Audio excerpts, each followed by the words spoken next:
Hello and welcome to my tutorial on Tapestry Crochet. My name's Catherine and on Instagram I am Catherine Crochets. I'm a crochet designer and I make lots of crochet patterns using a technique called Tapestry Crochet. In brief, Tapestry Crochet is a way of using two or more different coloured yarns and keeping them both going at the same time so that you can change colour and get lots of cool effects. For example, you can change colour going around a square to get effects such as this, or you can do it in stripes and get slightly larger patterns like these.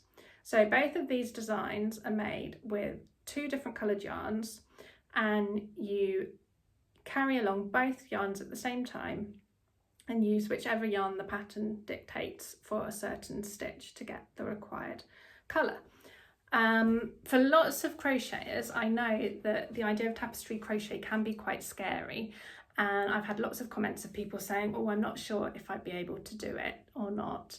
But for those who have tried it, they've all said that they've been amazed actually at how easy and straightforward it is, and it is also highly addictive, and I'm sure once you learn how to do it you will love it as much as I do, because you can make lots of amazing effects with it and really the possibilities are absolutely endless. So in this tutorial I'm going to tell you how to do it. I'm going to show you a demonstration of me actually doing some, and hopefully at the end of that then you'll have the confidence to be able to go away and try a tapestry crochet pattern for yourself. If you like this tutorial, please give it a thumbs up, and if you'd like to follow me that would be great too. If you have any questions or you think there's anything I've missed out, please let me know in the comments, or if there's anything you particularly liked or thought was clear and helpful, that would be great too. But if there's anything you think that needs to be added to it, do please let me know, and I can always answer your question or make another tutorial which covers that aspect as well. So I hope you find this helpful, and let's get started. The first thing to get right with tapestry crochet, and one thing that's very important to get a good final result, is to get the right hook size for your yarn. So the example I'm going to show you today, I'm using these two colours of yarn, which are both an Aran weight yarn. They're Starcraft Special Aran, and the recommended hook size for this yarn is 5mm hook.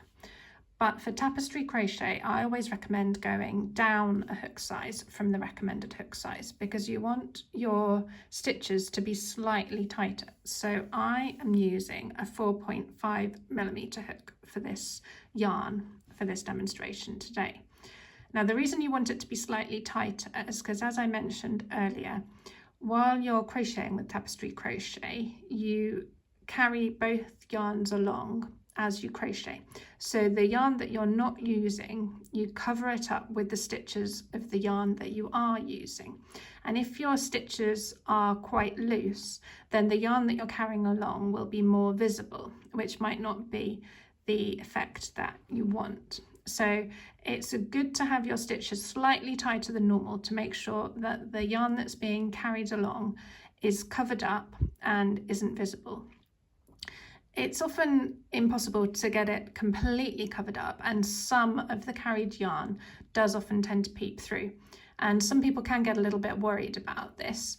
But usually when you're crocheting, you're looking at your work much more closely than you would normally when you've finished, and when the work's finished and you look at it from a greater distance, this effect isn't so noticeable, and sometimes the speckled effect that the carried yarn creates can actually be quite attractive. So I'd say don't worry about this. If you think your yarn is showing through too much, just keep going, have faith, and it will all work out in the end. Having said that, if you really can't stand it, I'd suggest going down a hook size and seeing if that helps you cover up the yarn a bit more. So in the example I'm going to show you today, I've made 3 rows of treble stitch. Any pattern that uses tapestry crochet will ask you to initially make a certain number of stitches with the first colour, and in this at this point, you'll just be crocheting as you would normally. You don't need to worry about the second colour at this stage. So in this example, I've done 3 rows in blue. Now, I'm just at the point where, in my imaginary pattern, it's telling me to introduce the next colour. But I have to think about that 1 stitch ahead. So the next stitch I'm going to make is still blue, but I don't finish that stitch. What I do is I get to this stage of the treble. So let me show you that again. I wrap the yarn around the hook and insert it into the work, pull the yarn through with 3 loops on my hook, wrap it round again and pull it through. So I've got 2 loops on my hook. Now normally to complete the treble stitch, you would of course wrap your yarn around and pull it through, and you'd have a single loop on your hook. But you don't do the final step of this stitch like this. In order to get ready to do your next stitch with the next colour, you do the final step of this stitch with the new yarn. So this is the very first time I'm joining this yarn. So I wrap the yarn around the hook like that. So I've got the tail at the back like this and the long bit attached to the ball at the front. And then I pull that through my hook. So I've now completed my treble stitch, and I've got 1 loop of the pink yarn on my hook ready to make the next stitch, which is going to be pink. So I'll just move the tail out of the way. So now I've got these 2 bits of yarn. One is my pink yarn, and one, which is what I'm going to make my next stitch with. One is my blue yarn, which I don't need for the time being because the next stitch is going to be pink. But I need to make sure that I keep my blue yarn with me so that it's ready for when I need to make my next blue stitch. So for the next treble stitch, which is going to be in pink, I start the stitch as usual.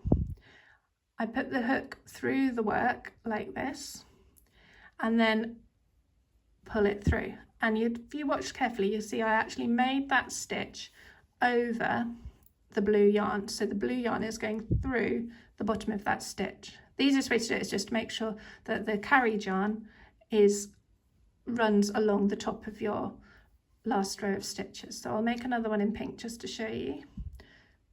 Wrap the yarn around the hook, push the hook through the work, pull it through, wrap it around again and complete my stitch. I'm going to do 1 more stitch in pink and then I'm going to change back to blue.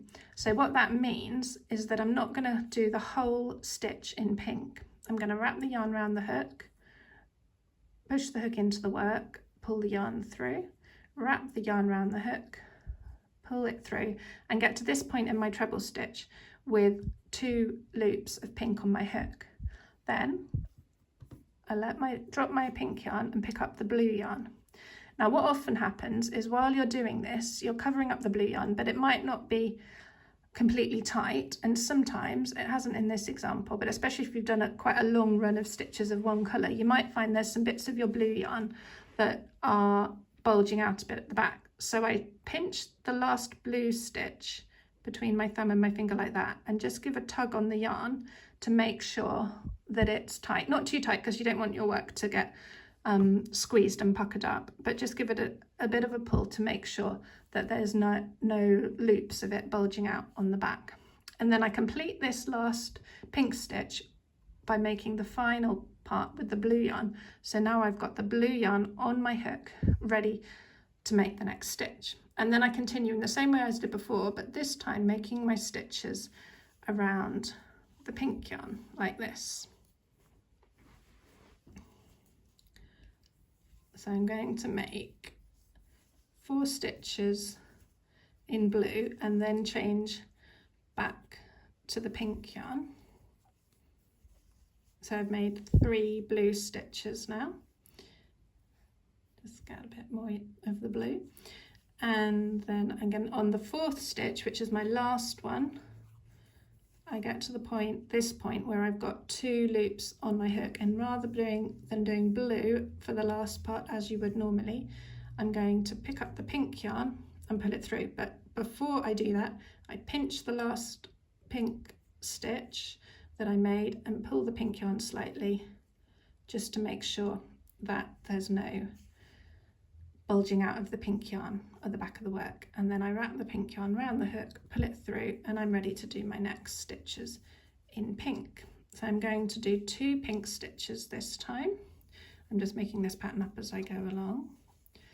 So because I'm doing 2 stitches in pink, on the second stitch, when I get to this stage with 2 loops on my hook, I pick up the blue yarn again, give it a little pull, and pull it through so I've got blue ready to complete the last couple of stitches on the row, which I do crocheting over the pink yarn as before. And then the last stitch is going into the top of the chain that I made to start the previous row. And again, making it round the pink yarn. Bit of a squeeze. Oh, there you go. And that is 1 row complete of tapestry crochet. Now,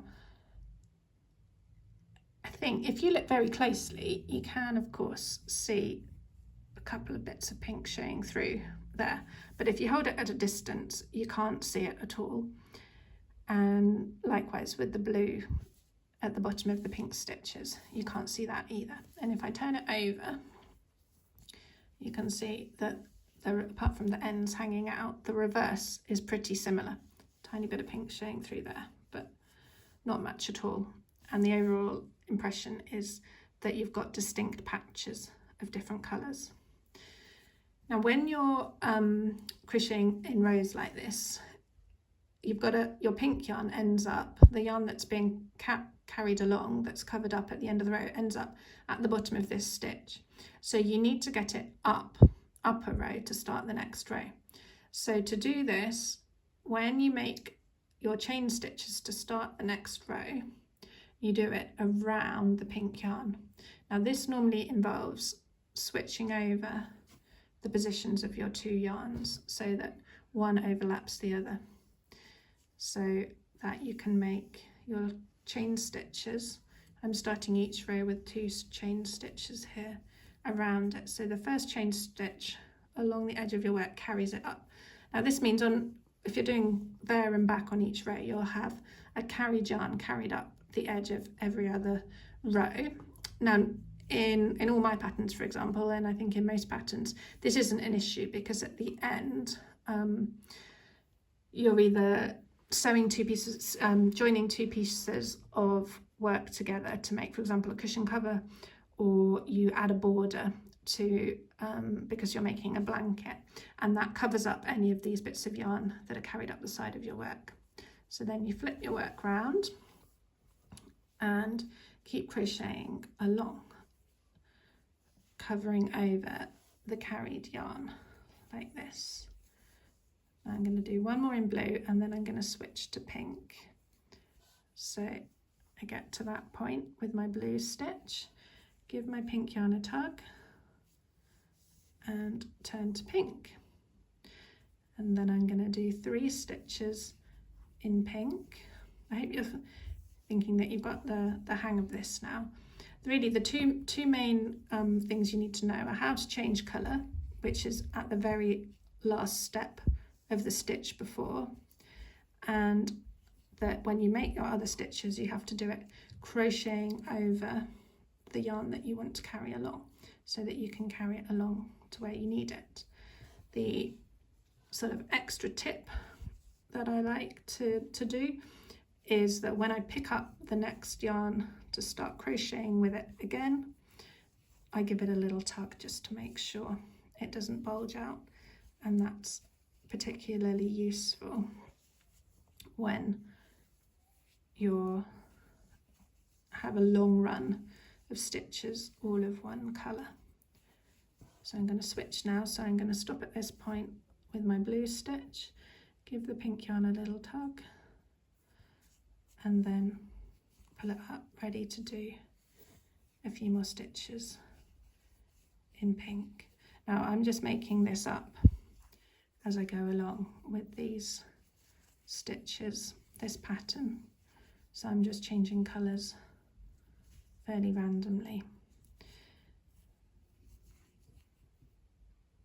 But I hope it gives you an idea of how to do it. And I've got one more stitch to do to finish this row, and then I'll stop there. Bit of a squeeze to get the hook through that last chain stitch. When I get to the end of a row, even if I'm not changing colour, which I'm usually not at the end of a row, it's a good time, I find, to then give that carriage yarn a bit of a tug before you carry it up, and then when you need it again on the next row, give it another tug along to where you need it, and that helps rather than having to tug it all the way round the corner until you need it. So I'll turn this over so you can see the effect. And that is how you do tapestry crochet. Thank you for watching my tutorial on tapestry crochet. I hope you found it helpful and you now have the confidence to be able to go away and have a go at a tapestry crochet pattern for yourself. If there's anything else you want to know about tapestry crochet or any other techniques that are involved, for example, in my patterns, please do let me know in the comments below, and I'd be very happy to answer your question or provide a further tutorial about that. If you've liked this video, please do give it a thumbs up and write a comment as well, as that helps other people to see the video as well. So thank you very much for watching and happy crocheting.